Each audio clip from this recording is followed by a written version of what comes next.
Welcome back Spar gaming Tamil channel. So நம்ம ரீசெண்டாக வந்து பார்த்திங்கன்னா மாஸ்டர் ரீச் பண்ணியிருக்கோம். எலிட் மாஸ்டர் ரீச் பண்ணியிருக்கோம். ஸோ இது வரைக்கும் நான் மாஸ்டர் ரீச் பண்ணதே இல்லை. ஸோ இதான் ஃபஸ்ட் டைமு. ஸோ நான் எப்படி ரீச் பண்ணேன் என்னங்கிறத பார்க்குறதுக்கு முன்னாடி நம்ம வீடியோ ஃபுல்லாக வாட்ச் அவுட் பண்ணுங்கள்.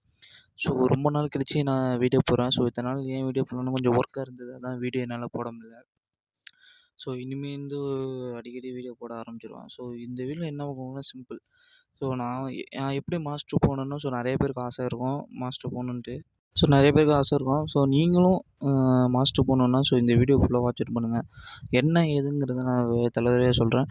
ஸோ அதுக்கு முன்னாடி வந்து பார்த்திங்கன்னா, ஸோ இது வந்து எப்படின்னு வந்து இப்போ சில பேர் வந்து சிங்கிளாக போய் ஆடுவீங்க அதர் பிளேயரோட. சில பேர் ஸ்குவாடாக போவீங்க. ஸ்குவாடாக போகிறவங்களுக்கு நல்லது, ஏன்னா மைக் ஆன் பண்ணி பேசிக்கிட்டு விளாண்டுருந்தா தான் அடிக்க முடியும்.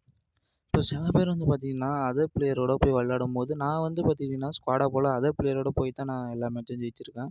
ஸோ என் டீம்மேட்டு கூட இது வரைக்கும் நான் டீம்மேட்டு எனக்கே இல்லை அவ்வளோவா. ஸோ எல்லாம் தெருவில் உள்ள சின்ன பசங்க. ஸோ அவங்க வந்து பார்த்திங்கன்னா அவனை லீவுனால தான் அவன் வந்து என் கூட விளாண்டுட்டு இருப்பானோ. மற்ற நேரத்தில் நான் சிங்கிளால் தான் புஷ் பண்ணுவேன். ஸோ நான் சிங்கிளாக புஷ் பண்ணும்போது ஃபஸ்ட்டு வந்து நான் என்னென்னங்கிறத நான் இது சொல்லிடுறேன். ஸோ நீங்களும் மாஸ்டர் அடிக்கிறதுக்கு கேரக்டர் ஸ்கில் அதெல்லாம் தேவையில்ல. உங்களுக்கு எந்த கேரக்டர் ஸ்கில் வேணுமோ அதை வச்சுங்க. ஃபஸ்ட்டு கான்ஃபிடென்ட் வேணும். என்னால் அடிக்க முடியும், எதிரில் எம்மாம்பர பிளேயராக இருந்தாலும் நான் அடிக்க முடியும், கான்ஃபிடென்ட் வேணும். ரெண்டாவது, உங்களுக்கு எந்த கன்று இது செட் ஆகுதோ அது கன்று. இப்போ இந்த மேட்ச்சில் பாருங்கள், ஒரு 3-0லேயே நாங்கள் இருப்போம். இப்போ எனக்கு வந்து மேக்கும் யூஎம்பியும் விளாடுவேன். இதில் எப்படி அழகாக நான் ட்ரிபிள் கில் எடுத்து கொடுப்பேன். அதுக்கப்புறம் இந்த பாருங்கள், அழுத்தி பிடிச்சி போய் என்னென்னமோ பண்ணி ஃபஸ்ட்டு 3 கில்ல நான் அடிச்சிடுவேன். அப்போ ஏன்னா நீங்கள் 0லேயும் சில பேர் 0ல முடிக்கிறோம் இல்லையா அப்படின்னு இருக்கக்கூடாது. நீங்கள் ஒரு கான்ஃபிடென்ட்டு வெறியோட விளாட்ணும்.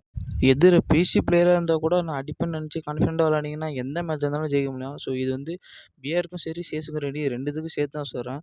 உங்களுக்கு ஃபஸ்ட்டு அது பிஆரில் வந்து உங்களுக்கு தெரிஞ்ச உங்கள் செட் ஆகலன்னா நிறைய இருக்கும், நீங்கள் தேடி எடுக்கணும். ஸோ அது தேரன்ட்டு எனிமையை அடிக்காம விட்ருந்தீங்க. இருக்கிற கன்னை வச்சு எனிமை அடிங்க. உங்கள் கன்று கிடச்சிச்சின்னா இன்னும் நல்லா நீங்கள் விளாட்லாம். ஸோ இதை பாருங்கள், இந்த மேட்ச்சை நாங்கள் தான் போய் அடிப்போம். ஸோ ஃபஸ்ட்டு எனக்கு கான்ஃபிடென்ட்டே இல்லை, நம்ம இது ஸ்டார் குறைய போகுதுன்னு தான் நினச்சேன். கடைசியில் நான் ஜெயிச்சு கொடுத்ததுக்கப்புறம் டீம்மேட்னா நல்லா எனர்ஜியாக இருந்தால் நம்மளுக்கு அடிக்க முடியுன்ட்டு அவனும் எங்களுக்கு சப்போர்ட் பண்ணணும், விளாண்டோம். ஸோ இந்த எப்படி சொல்கிறது, நீங்கள் வந்து கான்ஃபிடென்ட்டாக இருக்கணும். அதேமாரி கேம் விளாடும்போது டிவி பார்க்குறது, பாட்டு கேட்குறதுன்னா இருந்தீங்கன்னா கான்சன்ட்ரேஷன் பண்ண முடியாது. இந்த பாருங்க, அதேமாரி எனிமி நீங்கள் ஸ்க்ரீனை ரொட்டேட் பண்ணிக்கணும். எனிமி எந்த சைடு வருவான் என்னங்கிறத நீங்கள் பார்த்துக்கிட்டே இருக்கணும். அப்படி இருந்தால் தான் விளாட முடியும். ஸோ இந்த மேட்ச் எல்லாம் அப்படி தான் போயிருக்கும். இதுலேருந்து நான் சொல்கிற வரது இதுதான். ஓகேவா?